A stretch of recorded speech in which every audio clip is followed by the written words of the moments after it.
الحمد لله نحمده ونستعينه ونستغفره ونعوذ بالله من شرور أنفسنا وسيئات أعمالنا من يهده الله فلا مضل له ومن يضلل فلا هادي له وأشهد أن لا إله إلا الله وحده لا شريك له وأشهد أن محمدا عبده ورسوله يا أيها الذين آمنوا اتقوا الله حق تقاته ولا تموتن إلا وأنتم مسلمون يا أيها الناس اتقوا ربكم الذي خلقكم من نفس واحدة وخلق منها زوجها وبث منهما رجالا كثيرا ونساء واتقوا الله الذي تساءلون به والأرحام إن الله كان عليكم رقيبا يا أيها الذين آمنوا اتقوا الله وقولوا قولا سديدا يصلح لكم أعمالكم ويغفر لكم ذنوبكم ومن يطع الله ورسوله فقد فاز فوزا عظيما أما بعد فإن خير الكلام كلام الله وخير الهدي هدي محمد صلى الله عليه وسلم وشر الأمور محدثاتها وكل محدثة بدعة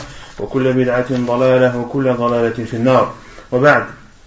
Donc toujours dans l'explication du livre Al-Wajiz, l'essentiel dans la compréhension du Coran et de la Sunna. Quant à la semaine dernière, on avait traité de plusieurs sujets, toujours en rapport avec les rites funéraires. Et le premier chapitre qu'on avait traité, c'était l'interdiction de prier, de faire la prière mortuaire pendant les horaires où il est interdit de prier. Ces horaires qui sont en nombre de 3, qui sont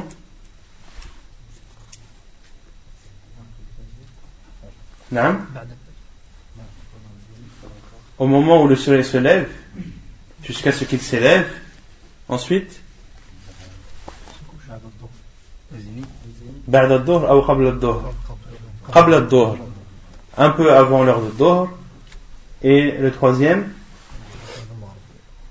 au moment où le soleil se couche jusqu'à ce qu'il se couche. Donc ce sont les 3 heures dans lesquelles il est interdit, selon l'avis de l'auteur et selon l'avis d'autres savants, il est seulement déconseillé et non interdit. Et ensuite on avait parlé du mérite de prier sur un mort. Quel est le mérite de prier sur un mort? Le professeur Hassan nous a informé d'une récompense qu'aura celui qui prie sur un mort, qui est de qirat, de 2 qirat. Seulement pour celui qui prie, là, il a 2 qirat ou il en a un seul. Et c'est celui qui prie sur le mort et qui le suit jusqu'à ce qu'il soit enterré, c'est lui qui aura la récompense de 2 qirat. Et le professeur sallam a informé que le plus petit des qirat a la taille de la montagne de Uhud. Et on avait aussi traité du chapitre qu'il est interdit de suivre un cortège funéraire en faisant ou en accompagnant de désobéissance à Allah subhanahu wa ta'ala. On avait cité certains exemples de désobéissance à Allah subhanahu wa ta'ala durant le suivi du cortège funèbre. La première de ces désobéissances était: qu'est-ce qu'il est interdit de faire quand on suit un cortège funèbre? D'élever sa voix en pleurant, cela est interdit. Mais également, qu'est-ce qu'on avait dit? Vous étiez là la semaine dernière ou pas? Non? On n'a pas le droit d'être devant lui? Non, c'est pas le droit. Là on parle des choses qui sont interdites à faire. D'allumer des bougies, d'allumer des feux, d'allumer des brasiers, mais aussi de l'encens, ça entre dans la fumée et le parfum, les bougies, etc. Tradition de la femme.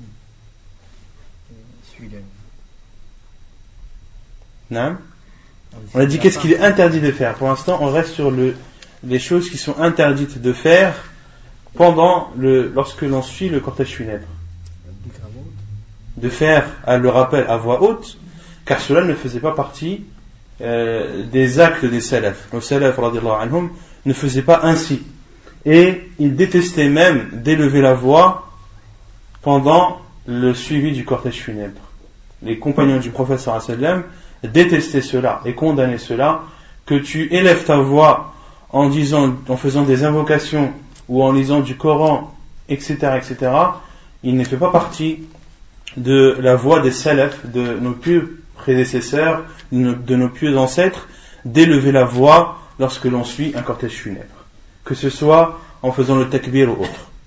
Et il y a encore, et la pire des choses est de suivre le cortège funèbre en accompagnant celui-ci de musique qui montre la tristesse des gens, etc. Une musique triste qui ne fait qu'accroître la peine des gens et l'accroître de façon interdite, car comme vous le savez tous, les instruments de musique en islam sont interdits.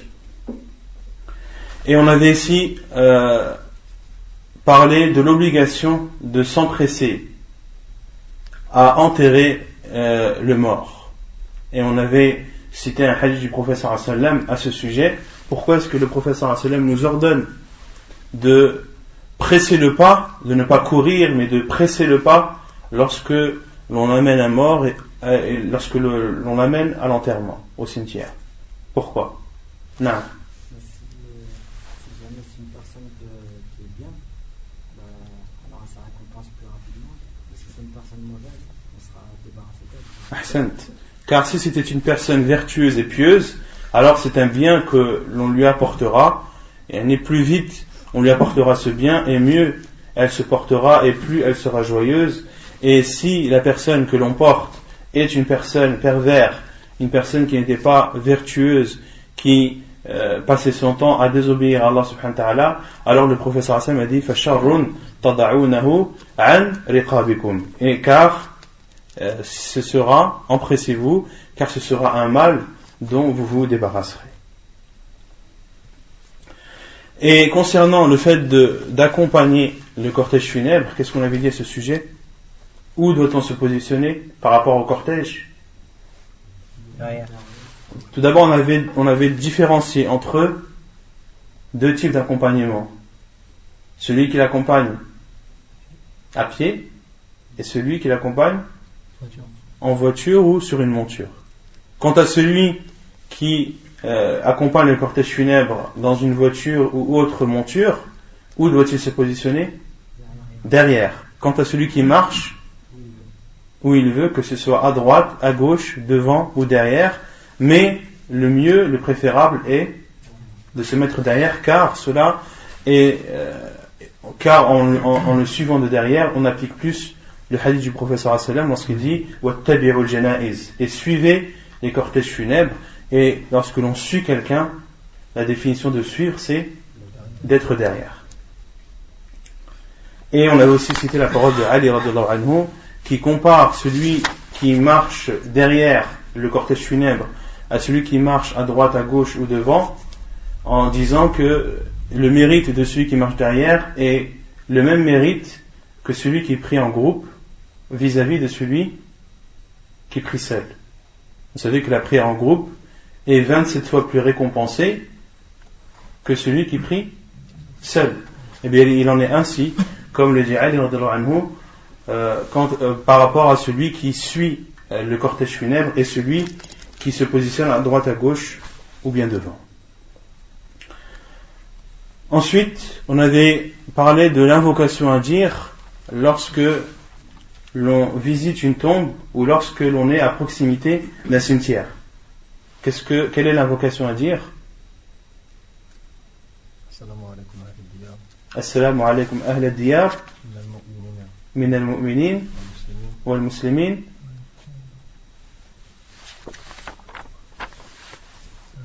wa yarhamullahu al-mustaqdimina minna wal-mustaakhirin.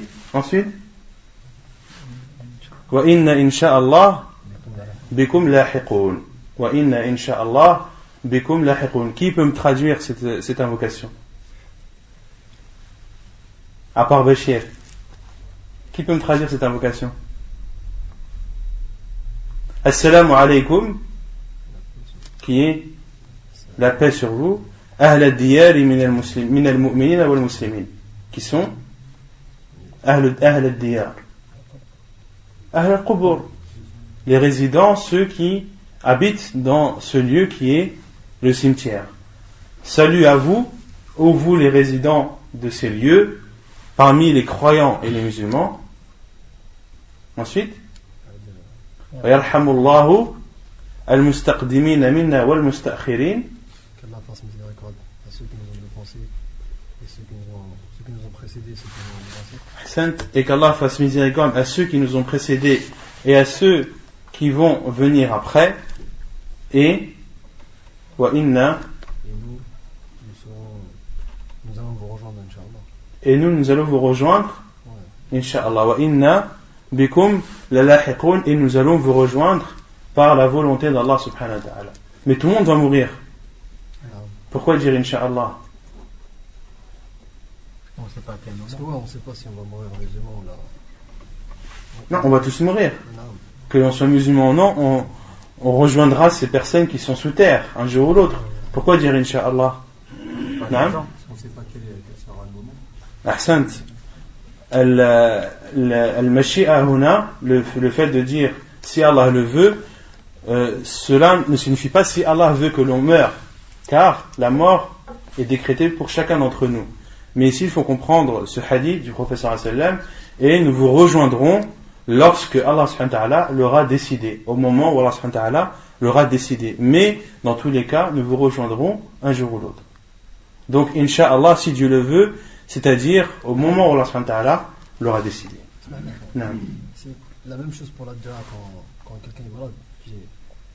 Parlant de ça, Inch'Allah. C'est une dua, ça? C'est une dua. Mais c'est la seule dua où il y a l'istithna walid. Comme le dit le Cheikh Muqbil rahimahullah, que lorsque la personne invoque, on avait déjà vu concernant les invocations, comment est-ce qu'un musulman doit invoquer Allah subhanahu wa ta'ala? En étant convaincu, en étant ferme, en étant sûr de soi. Lorsque tu dis oh Allah, entre-moi au paradis, tu ne dis pas Ya Allah, adkhilni al-jannata in shi'it ou in sha'Allah. Non. Lorsque tu fais une dua, le professeur Sam a dit idha da'a ahadukum falyazim fi du'a'i. Lorsque l'un d'entre vous invoque, qu'il soit ferme dans son invocation.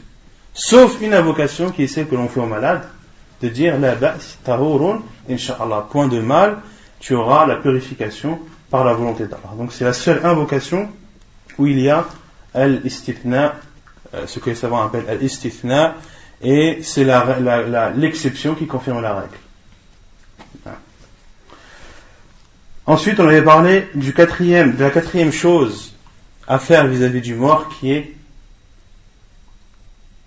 combien de choses doit-on faire lorsqu'une personne décède? 4. La première, de le laver. La seconde, de le mettre sur un seul.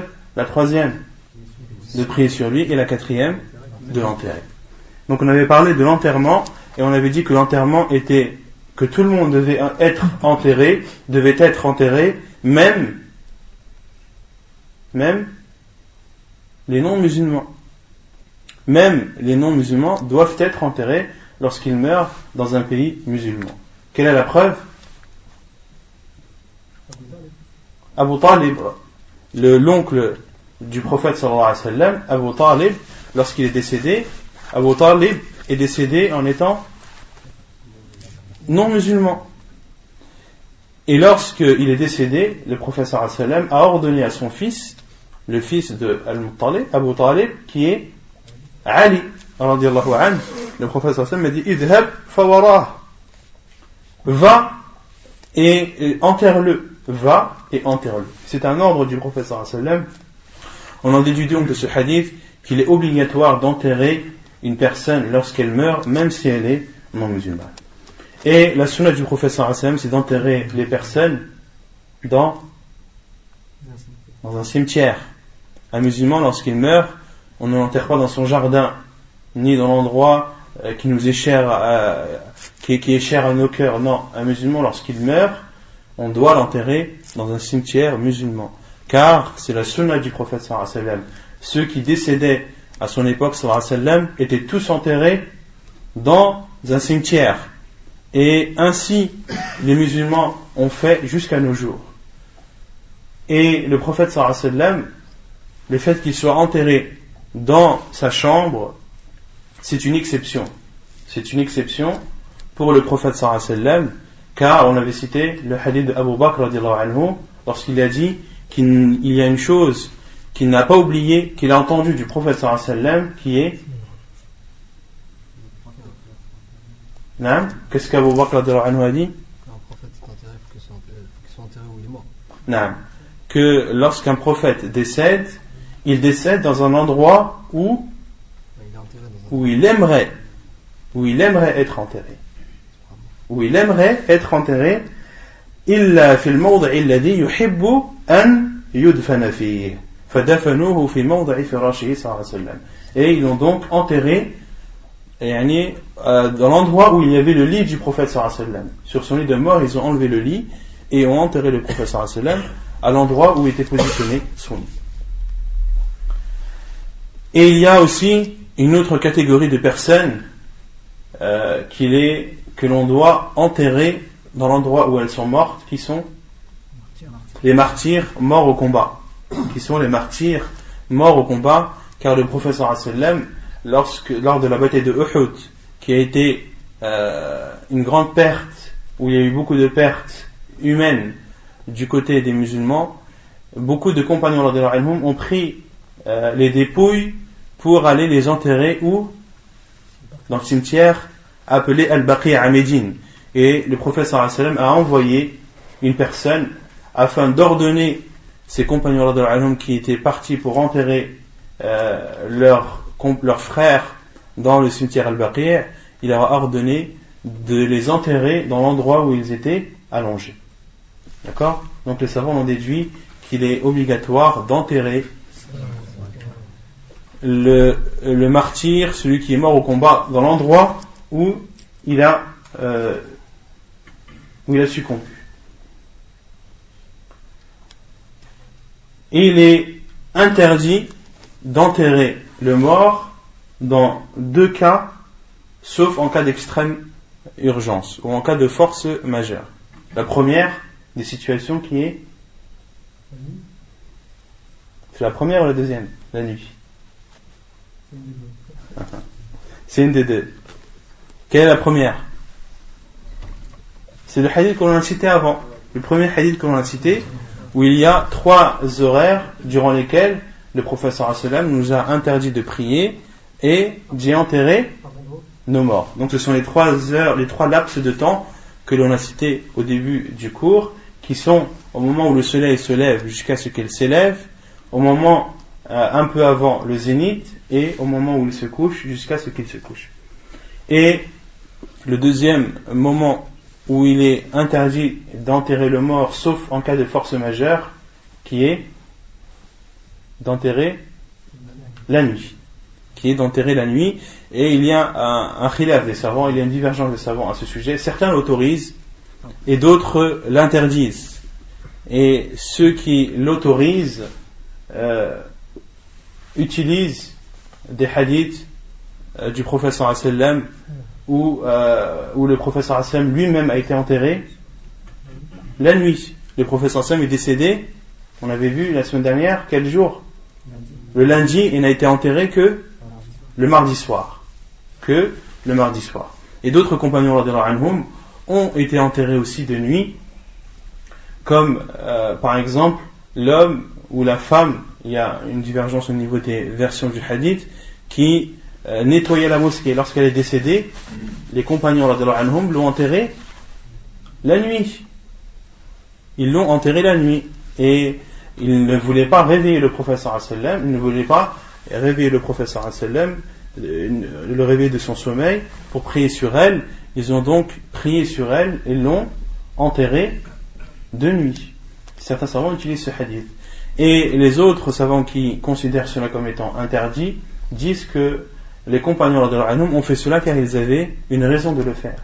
Et le prophète sallallahu alayhi wa sallam a été enterré de nuit, car le prophète sallallahu alayhi wa sallam a été enterré de nuit, ou a été enterré au moment où son successeur a été désigné.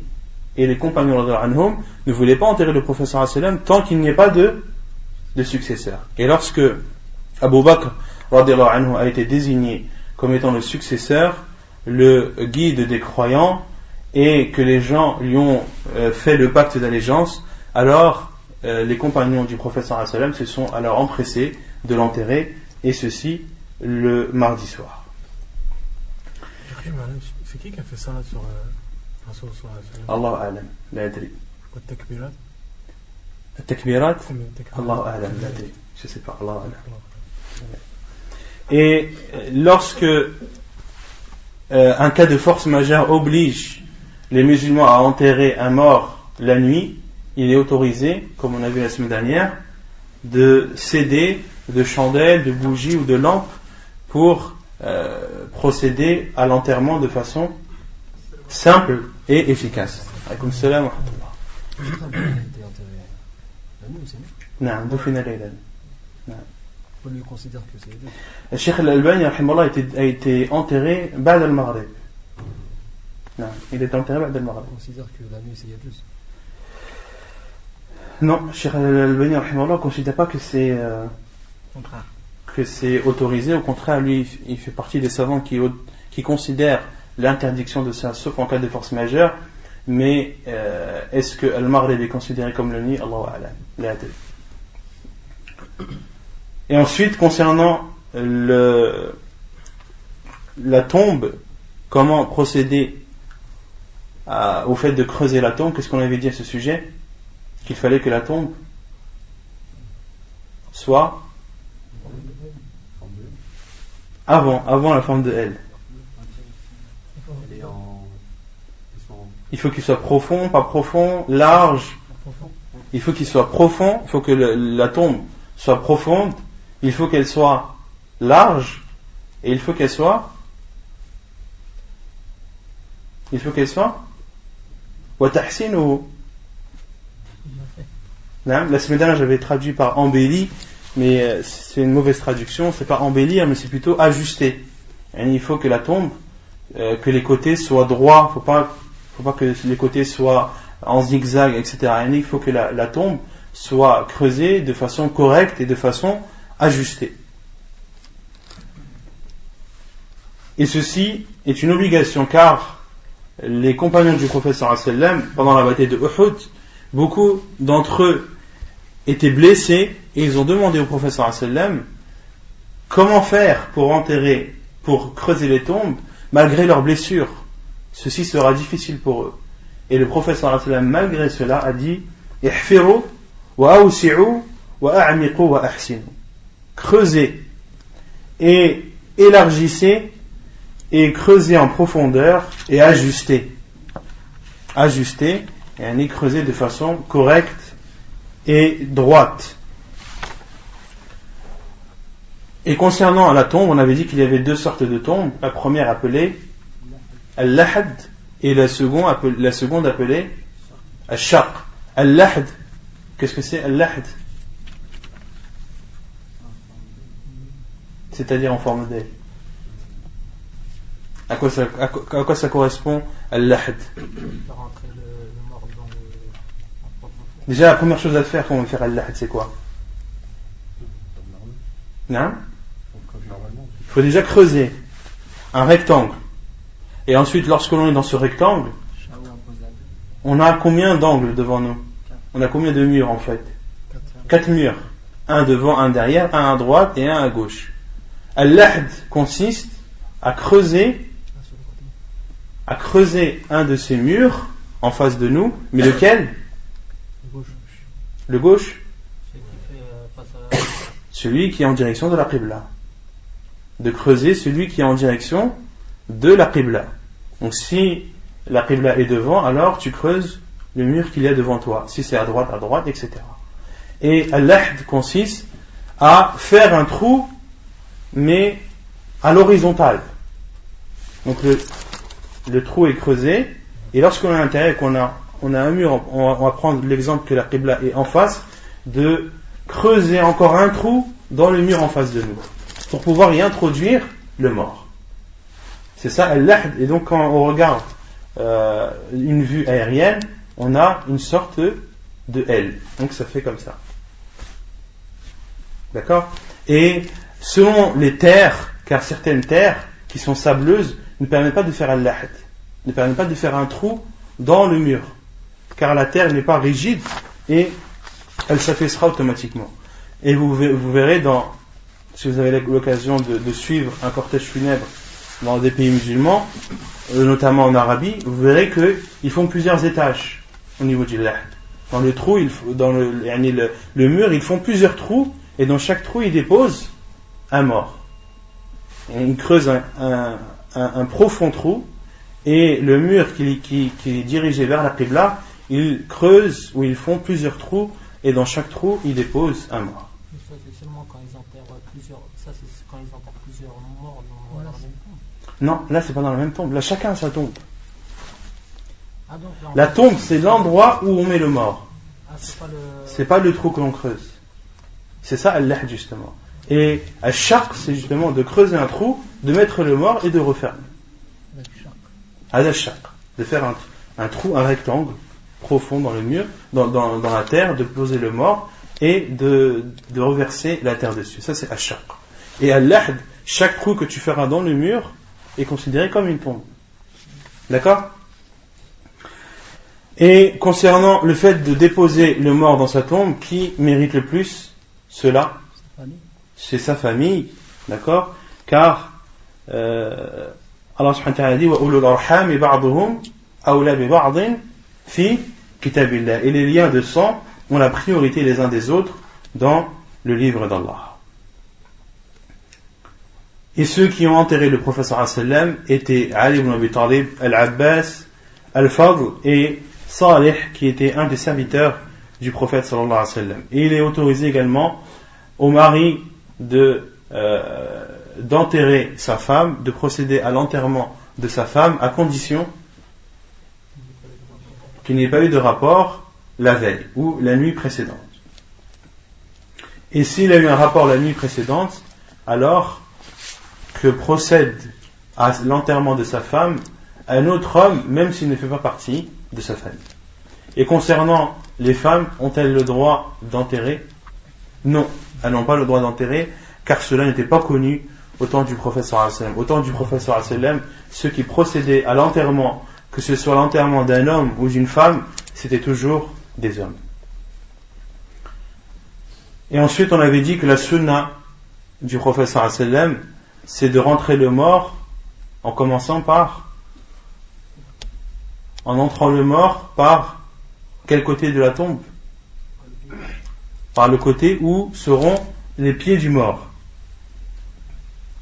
Et la sunna du prophète sallallahu alayhi wa sallam est de dire pour celui qui dépose le mort dans sa tombe Bismillah wa ala millati rasulillah ou Bismillah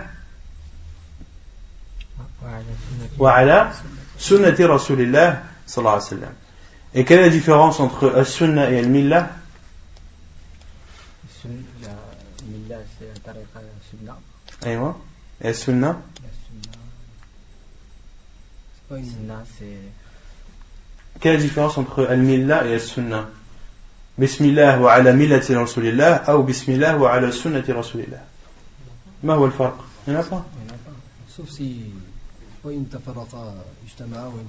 Non, mais là chacun d'eux veut dire, lorsque l'on dit ala sunnati rasulillah, c'est-à-dire selon la voie, le chemin du prophète sallallahu alayhi wa sallam, la religion du prophète sallallahu alayhi wa sallam, et al-millah a la même signification.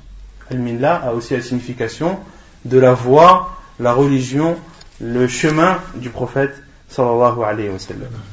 Et donc lorsque le mort est enterré, on avait dit al-lahd, celui qui est enterré et pour lequel il a été creusé la tombe en utilisant la méthode de l'ahd, comment est-ce que cette tombe doit être refermée ?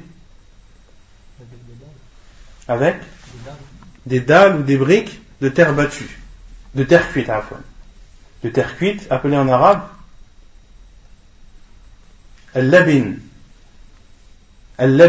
en arabe. Et comment doit être refermée la tombe ? Les briques posées à la verticale et non à l'horizontale. Par rapport à celui qui est en L.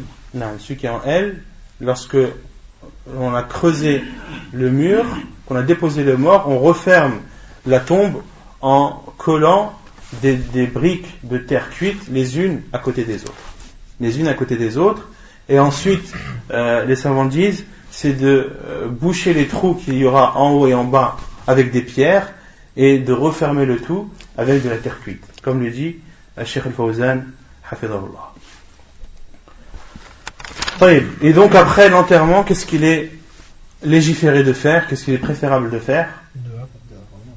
De faire l'invocation pour le mort, ça on va le voir, mais c'est pas ce qu'on a vu la semaine dernière. Jeter du sable sur la tête, non? Non, de prendre 3 poignées de sable et de les jeter au niveau de la tête du défunt. Mais avant qu'il soit enterré. Au moment où il est enterré. Au moment où le lahd est refermé. Au moment où les briques sont mises, là, à partir de ce moment, on prend 3 poignées de sable et on les jette au niveau de sa tête. Comme l'a fait le prophète sallallahu alayhi wa sallam. طيب يقول المؤلف نعم. J'ai déjà vu quand ils ont enterré une personne, surtout en Algérie, ils font le laht, mais pas sur le côté, carrément au milieu. Ils font la tombe, après ils refont un autre truc. Ça c'est ash-shaq. C'est-à-dire ils font la tombe comme ça là. Voilà, ils creusent et après dans le trou ils refont un autre trou profond. Alors, ça c'est une des façons de shaq. Non. Le char, ils mettent un peu comme un coussin, Comme un oreiller. comme un oreiller. Allah Oui, alam. ça, لا c'est- أدري. Je sais. On avait lu dans ça. إن شاء الله. طيب يقول المؤلف ويسن بعد الفراغ من دفنه أمور. Donc l'auteur dit et il est légiféré ou fait partie de la sunna du prophète sallallahu alayhi wa sallam après avoir enterré le mort de faire plusieurs choses. الأول أن يرفع أو أن يرفع القبر عن الأرض قليلا نحو شبر ولا يسوى بالأرض وذلك ليتميز فيصان ولا يهان لحديث جابر رضي الله عنه أن النبي صلى الله عليه وسلم ألحد له لحد ونصب عليه اللبن نصبا ورفع قبره من الأرض نحوا من الشبر حديث إسناده حسن رواه ابن حبان والبيهقي. La première chose à faire lorsque l'enterrement est terminé, c'est d'élever la tombe du sol et de la lever d'une hauteur d'un empan. Qu'est-ce qu'un empan? Nahwa shibr. Qu'est-ce qu'un empan? C'est la distance entre le pouce et le majeur. Mais comment? Là, c'est une distance entre le pouce et le majeur. Lorsque la main est ouverte. Lorsque la main est ouverte, l'empan, c'est la distance entre le bout du majeur et le bout du pouce. Lorsque la main est ouverte. Donc ça, c'est le maximum. Les savants disent que la tombe ne doit pas être élevée du sol plus qu'un empan. ولا يسوى بالأرض, il ne doit pas être à même le sol. وذلك ليتميز فيصان ولا يهان, il ne doit pas être aligné au sol, et ceci afin de le distinguer, afin qu'il soit visible pour être protégé, pour que cette tombe soit protégée et ne soit pas proférée. Les hadiths Jabir radhiyallahu anhu, la preuve est le hadith de Jabir radhiyallahu anhu qui dit qu'il a été creusé au prophète sallallahu alayhi wa sallam al-lahd. On avait vu ce hadith. Quelle est la preuve que il a été fait al-lahd au prophète sallallahu alayhi wa sallam? On avait cité ce hadith la semaine dernière.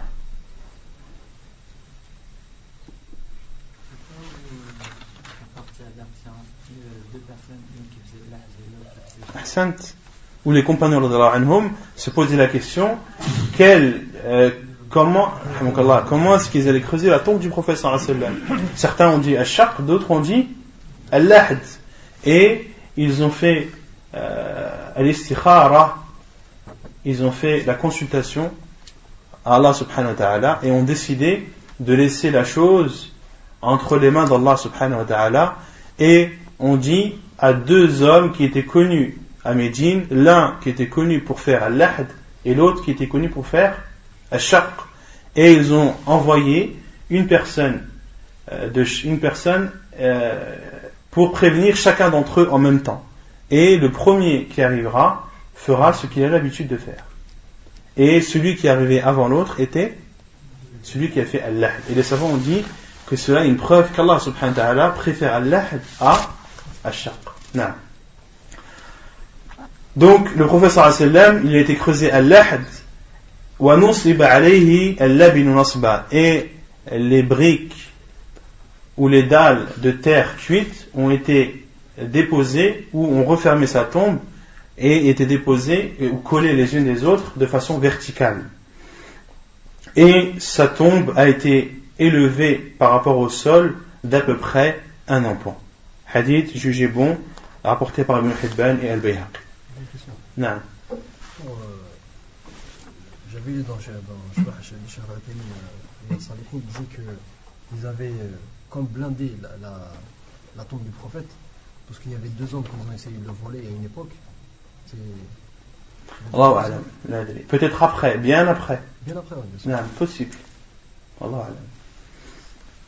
الثاني أن يجعل مسنما لحديث سفيان التمار قال رأيت قبر النبي صلى الله عليه وسلم مسنما حديث صحيح رواه البخاري. Et la deuxième chose, c'est que la tombe doit être musannam. Qu'est-ce que signifie musannam? La preuve est le hadith de Sufyan al-Timar qui dit: j'ai vu la tombe du prophète sallallahu alayhi wa sallam étant musannama. Qui connaît la signification de musannam? Musannam qui vient du terme sanam, et le terme sanam en arabe signifie là? Non, c'est asnam. Sanam en arabe signifie la bosse du chameau. Signifie la bosse du chameau. Donc la tombe doit avoir la forme de la tombe de la bosse d'un chameau. C'est-à-dire que son milieu doit être plus élevé que ses extrémités. Et la tombe doit être bombée. Elle ne doit pas être au-dessus de la terre de façon rectiligne, mais elle doit être bombée comme ça. Et c'est cette partie bombée qui ne doit pas être supérieure à un emploi. الثالث أن يعلمه بحجر أو نحوه ليدفن إليه من يموت من أهله لحديث المطلب بن أبي وادعة رضي الله عنه قال لما مات عثمان بن مضعون أخرج بجنازته فدفن أمر النبي صلى الله عليه وسلم رجلا أن يأتيه بحجر فلم يستطع حمله فقام إليها رسول الله صلى الله عليه وسلم وحسر عن ذراعيه قال المطلب قال الذي يخبرني عن رسول الله صلى الله عليه وسلم كأني أنظر إلى بياض ذراعي رسول الله صلى الله عليه وسلم حين حسر عنها ثم حملها فوضعها عند رأسه وقال أتعلم بها قبر أخي وأدفن إليه من مات من أهلي. Hadith Hassan rawahu Abu Daoud. Et la troisième chose à faire, c'est de mettre sur la tombe un moyen de le distinguer, un moyen de distinguer la tombe comme des pierres ou des choses semblables, afin de pouvoir enterrer les proches de ce défunt à côté de lui, afin que ceux de sa famille et la famille du défunt qui vont mourir par la suite puissent être enterrés à ses côtés. Et pour cela, il faut que la tombe de ce défunt soit reconnue. La preuve est le hadith de Al-Muttalib ibn Abi Wadi'ah, qu'Allah l'a agréé, qui dit lorsque Uthman ibn Mad'un radiyallahu anhu est décédé. Uthman ibn Mad'un qui est le frère de lait du prophète sallallahu alayhi wa sallam. Lorsque sa dépouille a été sortie et qu'il a été enterré, le prophète sallallahu alayhi wa sallam a ordonné à un homme d'apporter une pierre. Mais cet homme n'a pas pu prendre cette pierre, elle était trop grosse et trop lourde. Et le prophète sallallahu alayhi wa sallam s'est levé pour aller la prendre, et il a retroussé ses manches et a laissé apparaître ses avant-bras sallallahu alayhi wa sallam. Et Al-Muttalib a dit, et celui qui m'a informé de cela, d'après le prophète sallallahu alayhi wa sallam, a dit, et je regardais la blancheur des avant-bras du prophète sallallahu alayhi wa sallam lorsqu'il les a découverts. Puis le prophète sallallahu alayhi wa sallam a pris cette pierre et l'a déposée au niveau de la tête de la tombe, et au niveau de la partie de la tombe où est déposée la tête du défunt, et le prophète sallallahu alayhi wa sallam a dit ata'allamu biha qabra akhi, avec cette pierre je reconnaîtrai la tombe de mon frère, wa adfunu ilayhi man mata min ahli, et j'enterrerai à ses côtés ceux qui mourront de ma famille. Hadith jugé bon, apporté par Abu Daoud dans ses sunan. الرابع أن يقف على القبر يدعو له بالتثبيت ويستغفر له ويأمر الحاضرين بذلك لحديث عثمان بن عفان رضي الله عنه قال كان النبي صلى الله عليه وسلم إذا فرغ من دفن الميت وقف عليه فقال استغفروا لأخيكم وسلوا له التثبيت فإنه الآن يسأل. حديث صحيح الإسناد رواه أبو داود. Et la quatrième chose à faire, c'est de se positionner debout au niveau de la tombe et d'invoquer en faveur du défunt, de demander à Allah subhanahu wa ta'ala de le raffermir et de lui pardonner, et d'ordonner à ceux qui sont présents de faire de même. La preuve est le hadith de Uthman ibn Affan radiyallahu anhu qui dit, lorsque le prophète sallallahu alayhi wa sallam terminait d'enterrer un mort, il se positionnait au niveau de la tombe et disait: demandez le pardon à votre frère et demandez également qu'il soit raffermi, qu'il soit raffermi dans ses paroles, car il est en ce moment même en train d'être questionné. ويجوز الجلوس عنده أثناء الدفن بقصد تذكير الحاضرين بالموت وما بعده. Et il est autorisé de s'asseoir au niveau de la tombe au moment de l'enterrement pour faire un rappel à ceux qui sont présents, de leur faire un rappel et une exhortation sur la mort. Donc il est autorisé de s'asseoir à proximité de la tombe et de faire une exhortation, à toutes les personnes présentes pour leur rappeler la mort et que c'est la destination et la fin de chacun. Est-ce qu'il est autorisé de s'asseoir avant? Est-ce qu'il est autorisé de s'asseoir avant? Non. Oui, à partir du moment où la personne n'est pas encore arrivée. À partir du moment où la personne, le mort, n'est pas encore arrivé. À partir du moment où il n'est pas arrivé, il est autorisé de s'asseoir.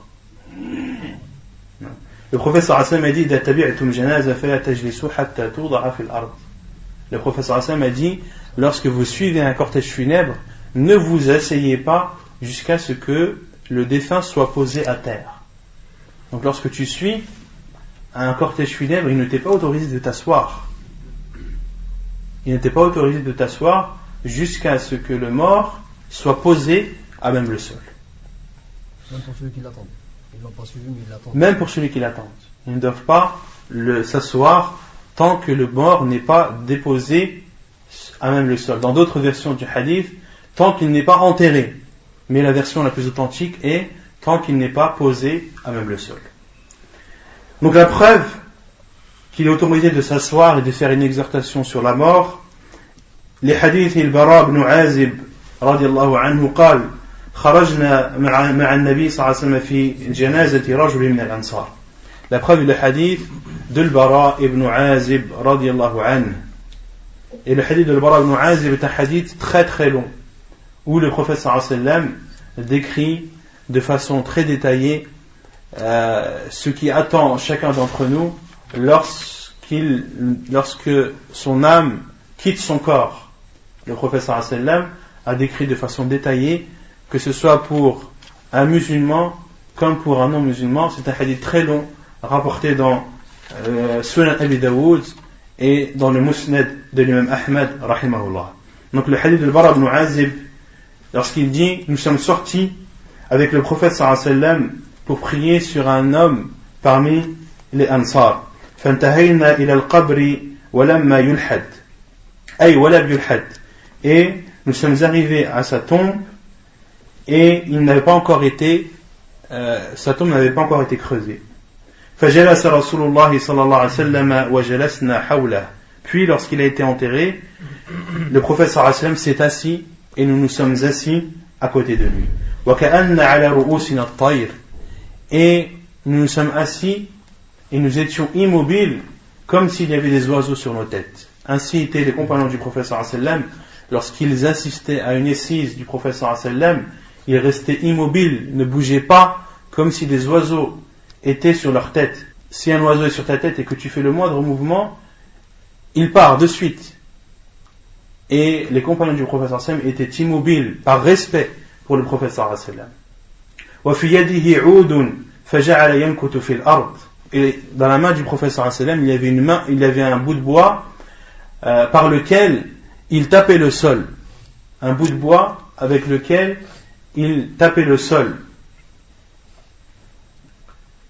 فرفع رأسه. Et le prophète sallallahu alayhi wa sallam faisait ainsi car il réfléchissait, il pensait, il était très pensif. Et quelqu'un qui est assis par terre et avec un bout de bois tape le sol, c'est quelqu'un qui réfléchit, c'est quelqu'un qui pense très profondément. فرفع رأسه. Puis le prophète sallallahu alayhi wa sallam a levé sa tête et a dit استعيذ بالله من عذاب القبر مرتين أو ثلاثة. Puis le prophète sallallahu alayhi wa sallam a dit demandez la protection d'Allah contre le châtiment de la tombe. Demandez la protection d'Allah contre le châtiment de la tombe. Demandez la protection d'Allah contre le châtiment de la tombe. Le prophète sallallahu alayhi wa sallam a dit cette phrase 2 ou 3 fois. ثم قال إن العبد المؤمن إذا كان في انقطاع من الدنيا وإقبال من الآخرة. Le serviteur croyant, lorsqu'il quitte cette vie d'ici-bas et s'en va vers celle de l'au-delà, نزل إليه ملائكة من السماء بيض الوجوه كأن وجوههم الشمس. Des anges descendent alors du ciel, des anges qui ont le visage blanc, comme si leur visage était un soleil. معهم كفن من أكفان الجنة وحنوط من حنوط الجنة.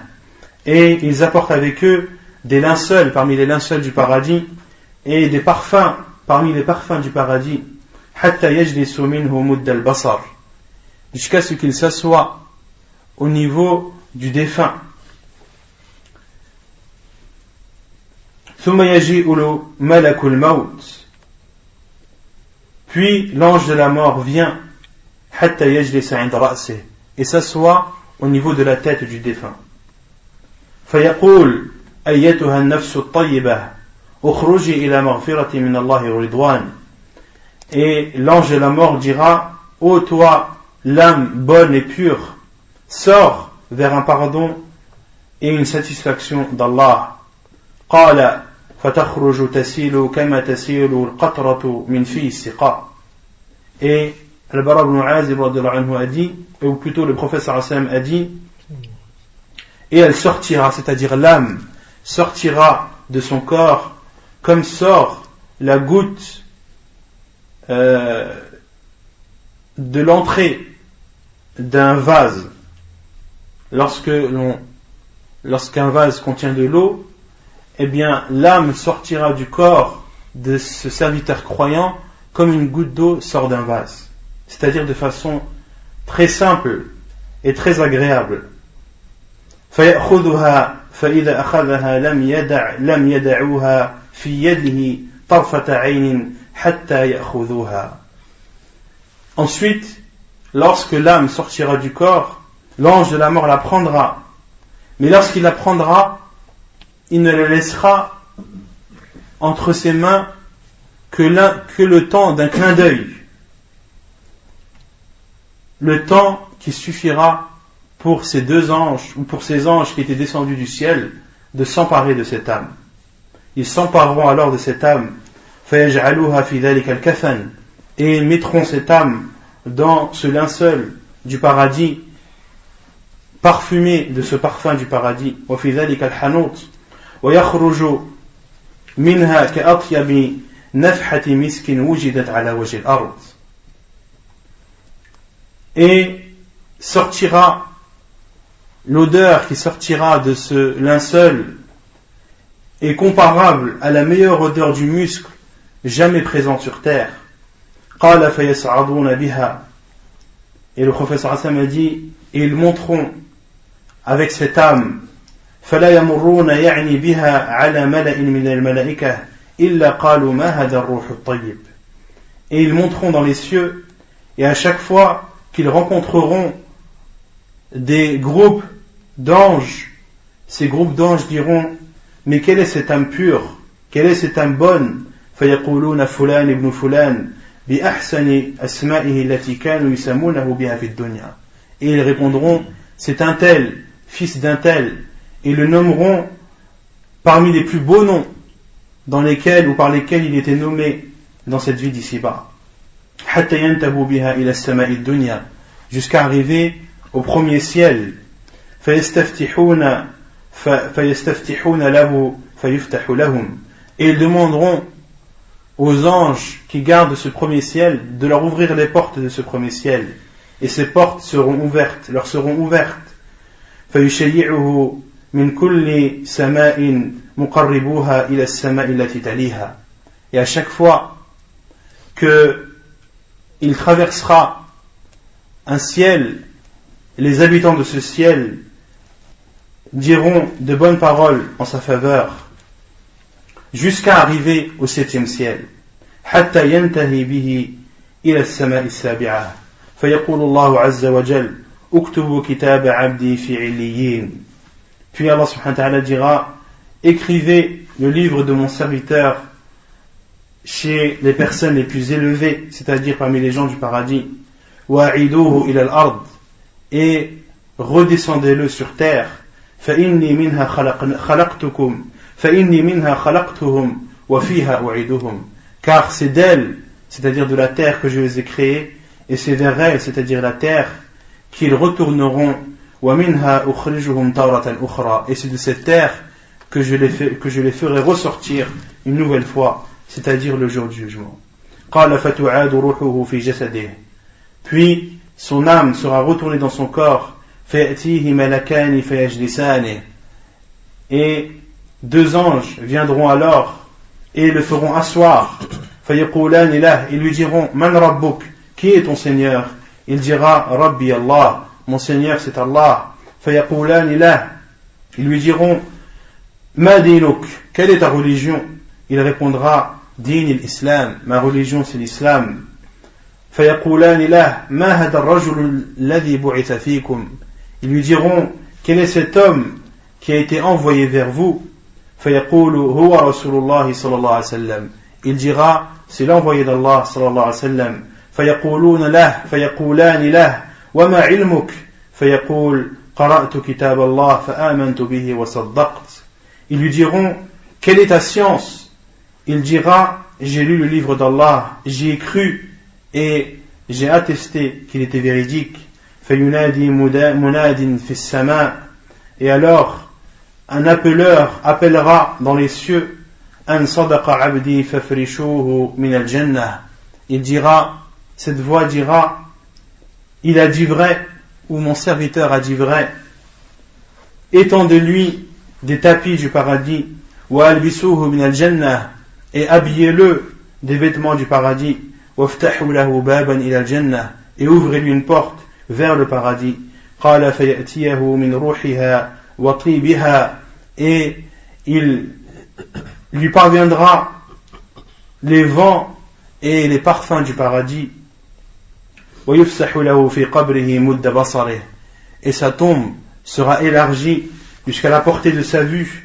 قال ويأتيه رجل حسن الوجه. Puis un homme au visage agréable viendra vers lui. حسن الثياب, qui aura des beaux vêtements. طيب الريح, qui aura une odeur agréable. فيقول أبشر بالذي يسرك هذا بشر بالذي يسرك هذا يومك الذي كنت توعد. Il lui dira: je t'annonce la bonne nouvelle de la part de celui qui t'a facilité, c'est ce jour qui t'a été promis. فيقول من أنت فيقول له من أنت. Et cet homme lui dira, ou le défunt dira: qui es-tu? فوجهك الوجه يجيء بالخير. Car ton visage est le visage d'une personne qui apporte le bien. فيقول أنا عملك الصالح. Cet homme lui dira: je suis tes actes pieux. فيقول ربي أقم الساعة حتى أرجع إلى أهلي ومالي. Puis le défunt dira: oh Allah, fais que l'heure soit dès à présent afin que je retourne vers ma famille et mon argent. Puis le prophète sallallahu alayhi wa sallam a dit, et le serviteur mécréant, lorsqu'il quitte cette vie d'ici-bas et s'apprête à connaître celle de l'au-delà, nazala ilayhi min as-sama'i malaikatun sudul wujuh,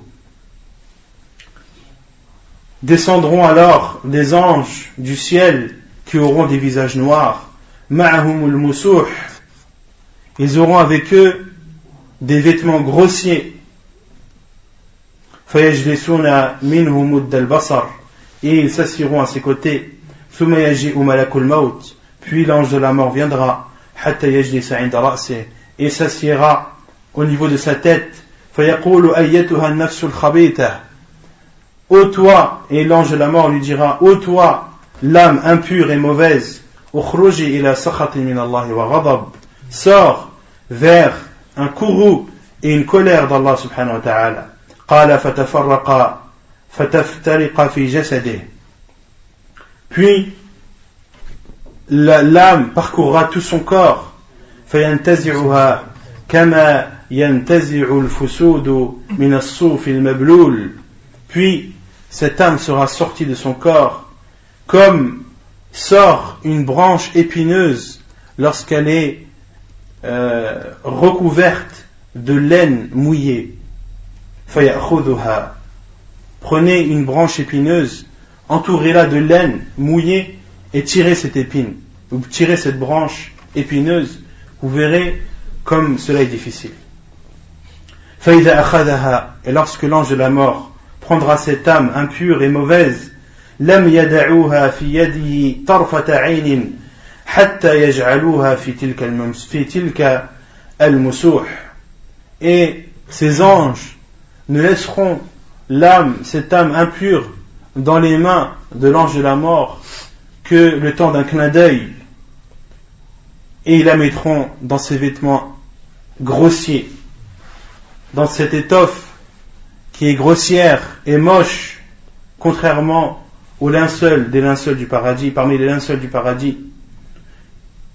ويخرج منها كأنتني ريح جيفة وجدت على وجه الأرض. Et ces habits ou cette étoffe mauvaise et moche, sortira de cette étoffe une odeur plus nauséabonde et plus mauvaise que le cadavre d'un animal, que le plus puant des cadavres d'animal présents sur terre. فيصعدون بها فلا يمرون بها على ملأ من الملائكة إلا قالوا ما هذا الروح الخبيث. Puis ils monteront vers les cieux accompagnés de cette âme impure et mauvaise, et à chaque fois qu'ils rencontreront des groupes d'anges, ils diront, mais quelle est cette âme mauvaise et impure? Ils diront, فيقولون فلان ابن فلان بأقبح أسمائه التي كان يسمى بها في الدنيا. Ils diront, c'est un tel, fils d'un tel, en le nommant des pires des noms par lesquels il était appelé dans cette vie d'ici-bas, حتى ينتهي به إلى السماء الدنيا, jusqu'à arriver aux portes du premier ciel, فيستفتح له فلا يفتح له. Et les anges demanderont à ce que ces portes soient ouvertes, mais elles ne seront pas ouvertes pour lui. Les anges qui gardent ce premier ciel refuseront de leur ouvrir ces portes. ثم قرأ رسول الله صلى الله عليه وسلم لا تفتح لهم أبواب السماء ولا يدخلون الجنة حتى يلج الجمل في سم الخياط. Et le prophète صلى الله عليه وسلم a lu la parole d'Allah subhanahu wa ta'ala, لا تفتح لهم أبواب السماء, les portes des cieux ne leur seront pas ouvertes, ولا يدخلون الجنة, et n'entreront pas au paradis, jusqu'à ce que le chameau ou la chamelle entre dans le chat d'une aiguille. Autrement dit, jamais. فيقول الله عز وجل اكتبوا كتابه في سجين في الأرض السفلى فتطرح روحه طرحا. Puis Allah subhanahu wa ta'ala dira, écrivez le livre, ou écrivez son livre parmi ceux qui sont les plus bas, c'est-à-dire les gens de l'enfer. فَتُطْرَحُ رُوحُهُ طَرْحًا. Et son âme sera jetée brusquement en étant humilié. ثم قرأ ومن يشرك بالله فكأنما خر من السماء فتخطفه الطير أو تهوي به الريح في مكان سحيق. Puis le prophète sallallahu alayhi wa sallam a lu la parole d'Allah subhanahu wa ta'ala. Et celui qui associe à Allah, c'est comme s'il tombait du ciel, ou c'est comme s'il tombait haut du ciel, et que les oiseaux le happent, le déchiquetent, ou que le vent le précipite dans les abîmes les plus profondes. فَتُعَادُ رُوحُهُ فِي جَسَدِهِ. Puis son âme retournera dans son corps. وَيَأْتِيَهُ مَلَكَانِ فَيَجْلِسَانِهِ فَيَقُولَانِ لَهُ. Et 2 anges viendront alors à lui, le feront asseoir, et lui diront: Qui est ton Seigneur? Man rabbuk? Fayaqulu ha ha. Il dira ha ha. La adri, je ne sais pas. Fayaqulani lah ma dinuk. Ils lui diront: Quelle est ta religion? Fayaqulu ha ha la adri. Il dira en hésitant: Je ne sais pas. Fayaqulani lah ma hada ar-rajulu alladhi bu'itha fikum. Ils lui diront: Quel est cet homme qui vous a été envoyé? Il dira ha ha la adri. Il dira en bégayant: Je ne sais pas.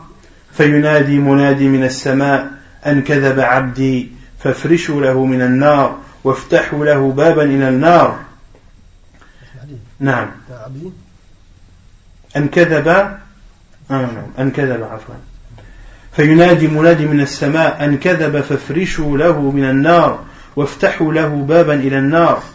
Puis une voix dira: Il a menti, étendez pour lui des tapis de feu et ouvrez-lui une porte vers l'enfer. فيأتيه من حرها وسمومها. Et lui parviendra à cet homme dans sa tombe la chaleur et l'eau bouillante de l'enfer. ويضيق عليه قبره حتى تختلف فيه أضلاعه. Et sa tombe sera rétrécie jusqu'à ce que ses côtes se touchent. ويأتيه رجل قبيح الوجه. Et un homme au visage mauvais et effrayant, قبيح الثياب, habillé de façon mauvaise, بنتن الريح, et qui a une odeur nauséabonde. فيقول أبشر بالذي يسوءك. Je t'annonce la bonne nouvelle de ce qui ne va pas te réjouir. هذا يومك الذي كنت توعد. C'est ce jour qui t'avait été promis. فيقول من أنت. Il dira: Qui es-tu? فوجهك الوجه الذي يجيء بالشر. Car ton visage est le visage de quelqu'un qui apporte le mal. فيقول أنا عملك الخبيث. Il dira: Je suis tes actions mauvaises. فيقول ربي لا تقم الساعة. Il dira: Oh Allah, ne fais pas en sorte que l'heure ait lieu. وفي رواية, et dans une autre version, ثم يقيض له أعمى أصم أبكم. Et dans une autre version, de Sunan Abi Daoud rahimahullah, le prophète sallallahu alayhi wa sallam a dit: ثم يقيض له أعمى أصم أبكم. Puis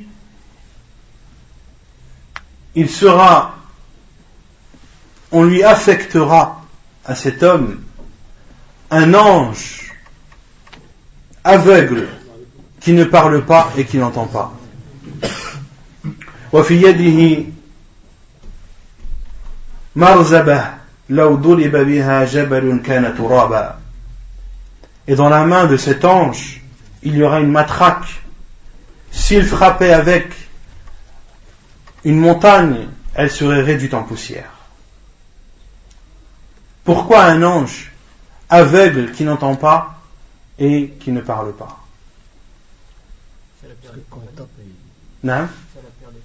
C'est la pire des compagnies, et c'est un ange qui frappera de toutes ses forces sans voir ni entendre ni pouvoir parler à cet homme qui frappera. Il n'aura donc aucune compassion. Car lorsque tu frappes quelqu'un, que tu entends ses cris de douleur, tu peux être pris de compassion vis-à-vis de cette personne. Mais cet ange sera aveugle. Il ne verra pas cet homme pervers, il ne le verra pas souffrir, il ne l'entendra pas souffrir et ne pourra pas l'aider en lui parlant. Et il aura dans sa main une matraque. S'il frappait avec une montagne, il la réduira en poussière. فَيَضْرِبُهُ ضَرْبَةً حَتَّى يَصِيرُ تُرَابًا. Et il le frappera une seule fois et sera réduit en poussière. ثُمَّ يُعِيدُهُ اللَّهُ كَمَا كَانَ. Puis Allah subhanahu wa ta'ala rendra son corps ou remettra son corps dans son état initial.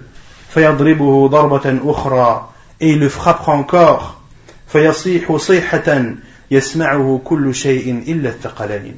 Et lorsqu'il le frappera, cet homme dans sa tombe criera et hurlera, et seul tout le monde l'entendra, hormis al-Thaqalayn, qui sont les êtres humains et les djinns. Hadith authentique rapporté par Ahmed dans son Musnad et Abu Daoud dans ses Sunan. Donc c'est le hadith de Al-Bara ibn Azib dans la version de l'imam Ahmed rahimahullah dans son Musnad, avec le dernier ajout qui est une des versions de Abu Daoud rahimahullah ta'ala. ونكتفي بهذا القدر وسبحانك اللهم وبحمدك أشهد أن لا إله إلا أنت أستغفرك وأتوب إليك.